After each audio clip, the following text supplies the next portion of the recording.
power by Hashem Yahushai, by Hashem Rakak and double honor to the apostles and elders, great millstone, for teaching this truth that's gone all around the earth, and shalom to the hopeful elect. It's your brother Atazawan Bayoth, and just a real quick lesson. All right, we saw the clip of the bishop, right, of Iuic. I believe this was over the Passover. I could be mistaken, but I think that's when this clip was taken. All right, and it seems like every year, or at least for the past few years, he's done something more over the top over the last couple years or so. All right, and what we have here is a word called theatrics. And the definition reads, behavior that is intended to get attention. Okay. And you see that he ran out as if he was some superhero, right? As if he's the savior himself. And what I noticed about that clip was, one, his garment, or what looked like a superhero's cape that looked like it had gold wings on the back. All right. And when he started to come out, he began to run after he pointed to the cameraman that was in front of him to make sure the camera was rolling. Okay. And he also made sure that there was nobody with a garment on that was running with him, right, for attention. Okay.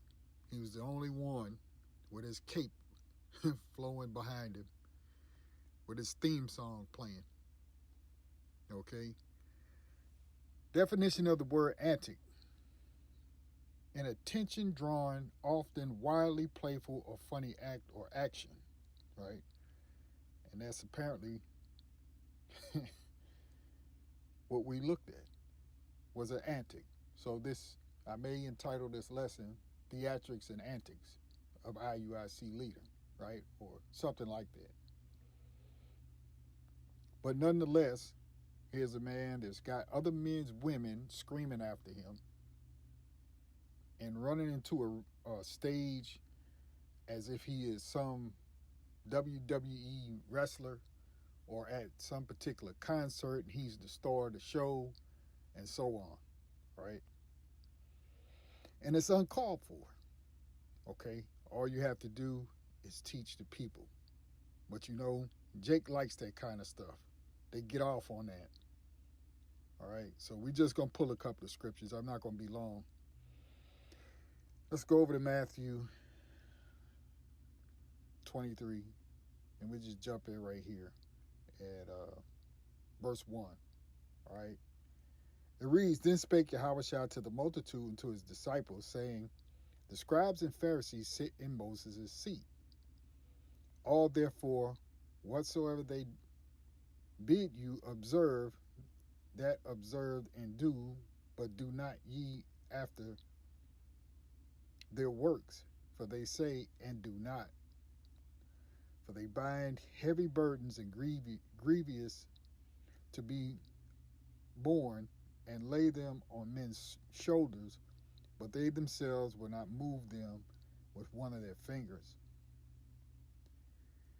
And this is going into the works of those who figured that they were the leaders, all right, in this time, and how they would burden men with, if you will, the commandments of the Lord, but yet they would not themselves lift their finger to help anybody else or to keep the same laws that they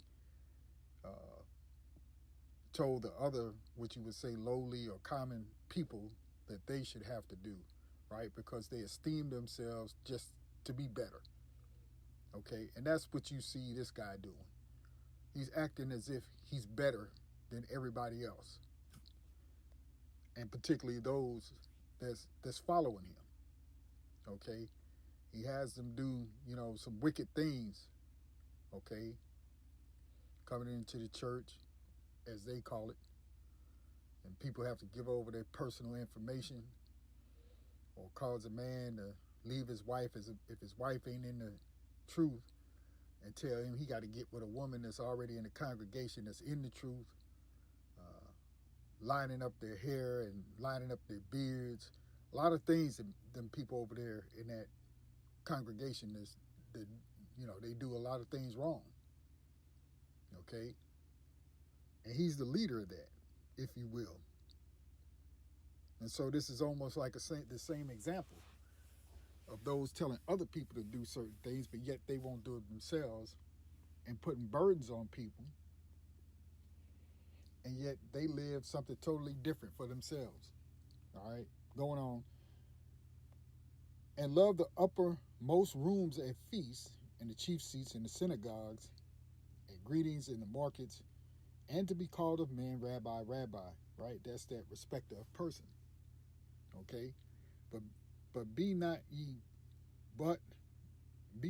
called Rabbi, for one is your master, even Mashiach, and all ye are brethren, right? So you're not the Savior, and so people shouldn't be cheering for you, but we are all brothers, right? If you're in the faith, if you're in the truth. But here's a guy that thinks he's better than everybody else. Verse 9, and call no man your father upon the earth, for one is your Father which is in heaven. Neither be ye called masters, for one is your master, even Mashiach.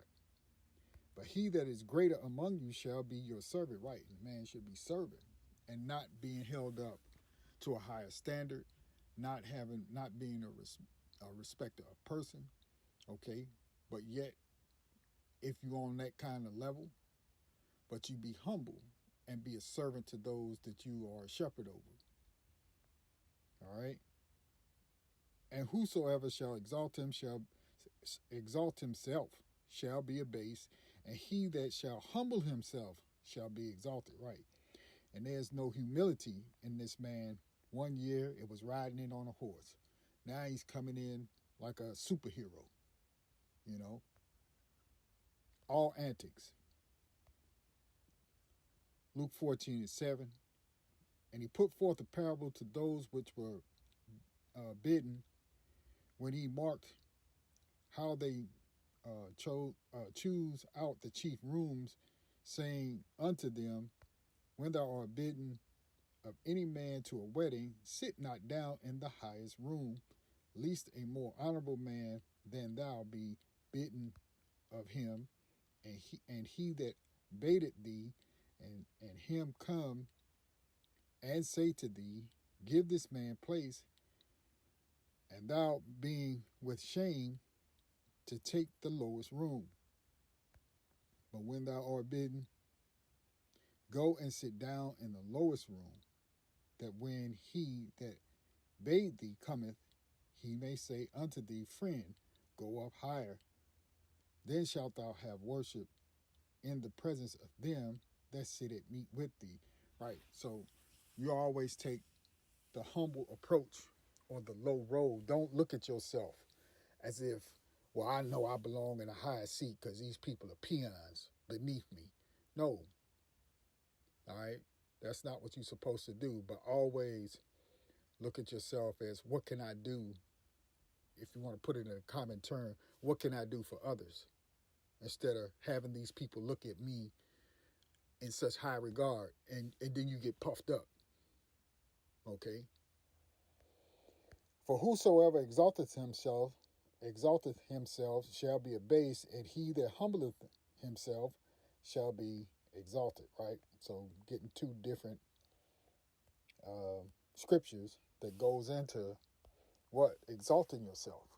Okay? You shouldn't do that. 1 Peter 5:1. The elders which are among you I exhort, who am also an elder and a witness of the sufferings of Mashiach, and also a partaker of the glory that shall be revealed. Feed the flock of the Most High which is among you, taking the oversight thereof, not by constraint, but willingly, not for filthy lucre, but of a ready mind. Right, and this man here, it's reported. How true it is, I don't know. This man is worth over $100 million. Okay? Doing things for filthy lucre's sake, right? Neither as being lords over the Most High's heritage, but being examples to the flock. And when the chief shepherd shall appear, ye shall receive a crown of glory that fadeth not away. Salakia. Likewise, ye younger, submit yourselves unto the elder. Yea, all of you be subject one to another, and be clothed with humility. For the Most High resisteth the proud, and giveth grace to the humble. And that's the position that you want to be in. You want to be humble. Okay? Not exalting yourself. Not being over everybody as if you're the king. You're not the king, Bishop Nathaniel. Humble yourselves, therefore, under the mighty hand of the Most High, that he may exalt you in due time. You see? So do things with humility. All right?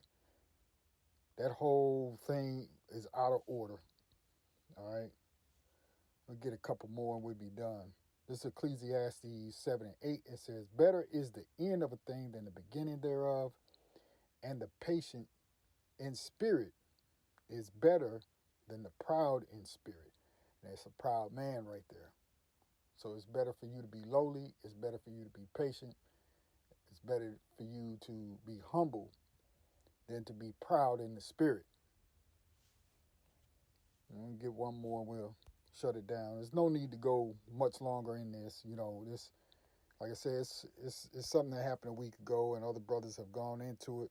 All right, but like I say, you know, sometimes there are people who watch this channel of mine and haven't run across anything from any other brother. But if you watch this channel for the benefit of those that watch it, you know, I'll go ahead and make this commentary or this lesson on it. You see, Psalms 138:6. Though the Lord Yahweh be high, yet hath he respect unto the lowly, but the proud he knoweth afar off. You see, so the Lord hears and deals with those of a humble, contrite spirit and who are lowly. All right, not the proud, not those that think they're above everybody else, that esteem themselves to be the king, that esteem themselves to be the superhero, the deliverer. Okay, that's going off. All right. So anyway, that'll do it for the lesson. Real short and sweet. You know, nothing serious. You know, the antics, the theatrics, eventually it's going to stop. All right, one way or the other. Okay, because you can't take the glory from Yahweh by Shem Yahushai. You can't take the glory from Yahushai's return. All right. So with that, I'll end the lesson right there, giving all praise, honor, and glory unto Yahweh, by Hashem Yahushai, by Hashem Rakag Badash. All right. And with that, we'll say Shalom.